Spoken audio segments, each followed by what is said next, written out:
Yo, what's going on, guys? And today I wanted to talk about supposedly the Denver Nuggets have spoken with the Chicago Bulls about Zach LaVine and like everything. I agree with this take. I believe I heard somebody on the Athletic podcast say it that Zach LaVine is a better player and better value than Bradley Beal at this point. Like, Zach LaVine is back.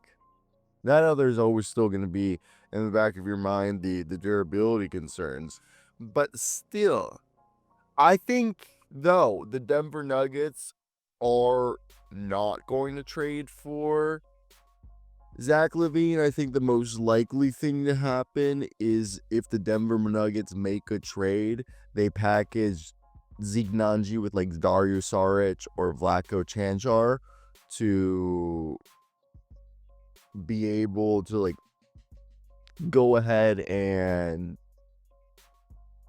just do a small move to bring in a guy like Chris Boucher or somebody from the Portland Trailblazers or somebody from the Wizards, like maybe Jonas Valanciunas, you know what I mean? Just, I think more of a depth piece than a big old trade like this. But I think it is important that we do talk about it, that allegedly the Chicago Bulls have made no secret they wanted to trade Zach LaVine, and that they had earlier this season trade talks with the Lakers. Those talks didn't go far, and the Lakers have traded D'Lo to the Nets, and it's unlikely that they'll pick back up. Now, Chicago most recently, allegedly, Joe Cowley of the Chicago Times engaged with the Denver Nuggets on a possible deal for LaVine.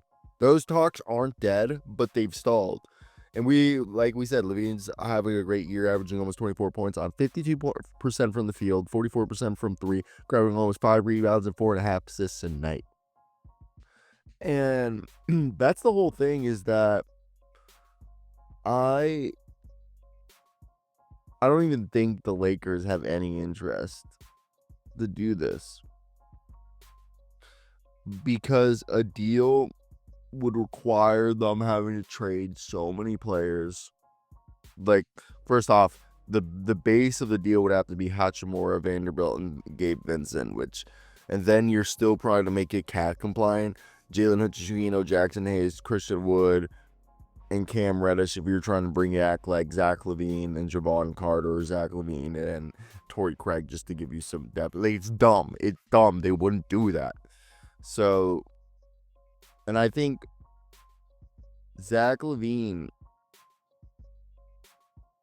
he's not moving the needle for anybody. I think he's the guy, if he does get traded, it's an off-season trade. So the rest of the video is just going to be what we talked about previously. Let me hear your thoughts. Yo, what's going on, guys? And we're hearing these crazy reports according to The Athletic. Tony Jones, and I believe it is the other one, I believe it is Sam Mek. They are reporting that Denver Nuggets are very interested in Zach LaVine, mainly. Then Jordan Poole, they've had exploratory talks with the Wizards about. Jonas Valanciunas, Jordan Clarkson with the Utah Jazz, DeAndre Hunter with the Atlanta Hawks, and Cam Johnson, saying that their interest in Zach LaVine is significant. Quote, the Nuggets have either expressed interest in or have had preliminary trade discussions on the following players. As we said, Chicago's Zach LaVine, Washington's Jordan Poole and Jonas Valanciunas, Utah's Jordan Clarkson, Atlanta's DeAndre Hunter, and Brooklyn's Cam Johnson. League sources say their focus is on Zach LaVine, and recent discussions is significant, according to Tony Jones and Sam Mek. And from looking at it, it seems to be that it would have to be Michael Porter Jr. But before we continue, hit that like and subscribe button for more content like this. We cover all the teams, and we do content for hoopshype.com, so go check out hoopshype.com, USA Today Sports basketball page. Now, from what I understand from the sources I've talked to, is it's the Nuggets, like Zach, like basically the way I look at it, I ask some people who have good sources saying, is this real? And if they were shopping Michael Porter Jr. or Jamal Murray.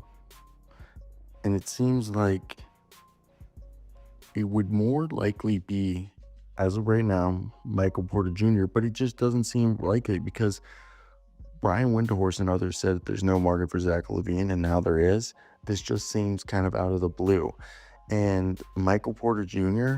being traded, that makes sense. But for Zach LaVine, I don't know. And that's what I was told by a source. And I said, I threw out, it makes more sense instead of trading Zach LaVine.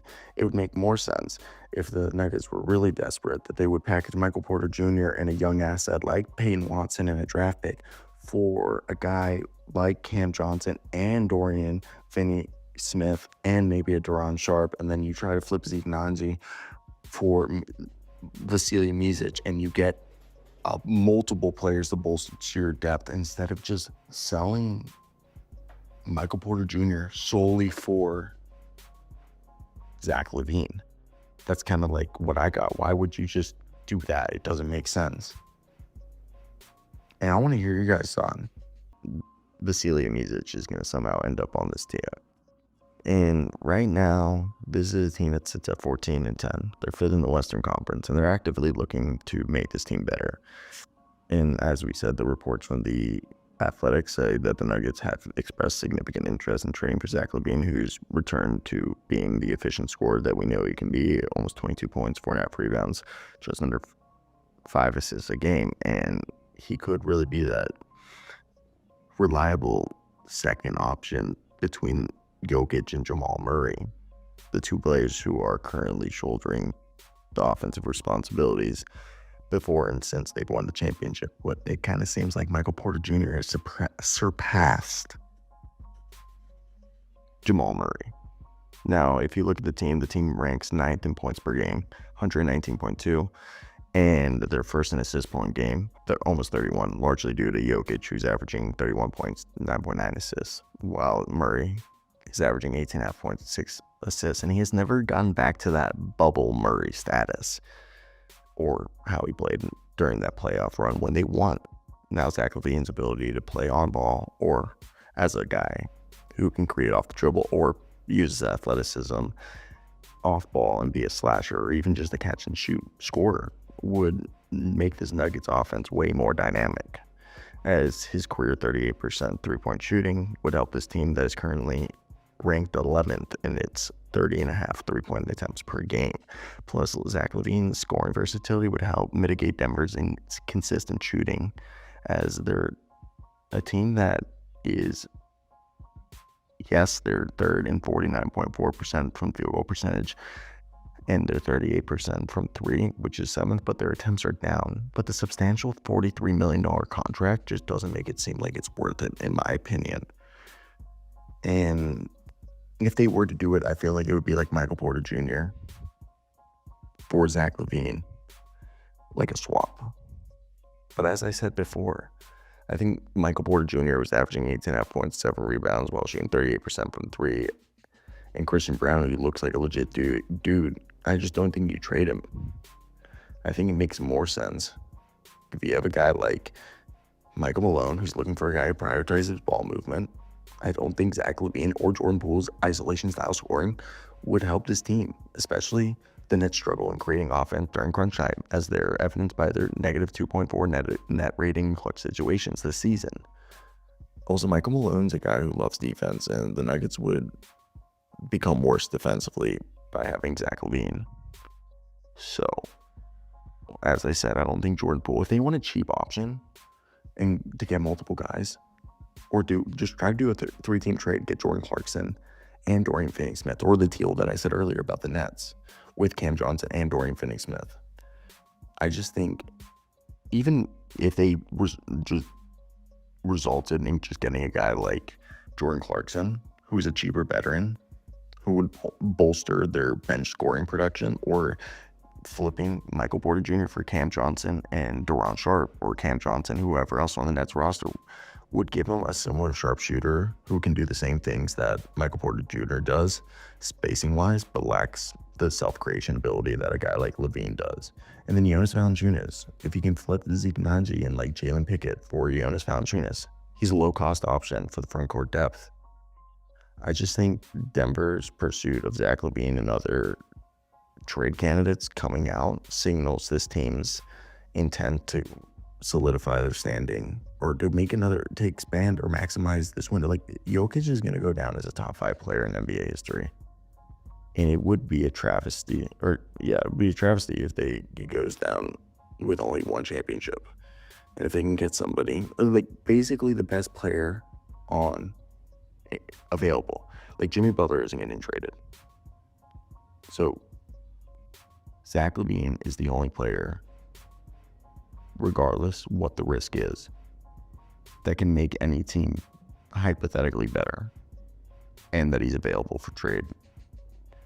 And he won't cost too much. And all you have to give up is matching salary and maybe trade sweetener. So whether Denver pulls the trade on a major trade like this or pivots to multiple alternative trade options, I think their activity on the trade market demonstrates their commitment to maximizing this trade window.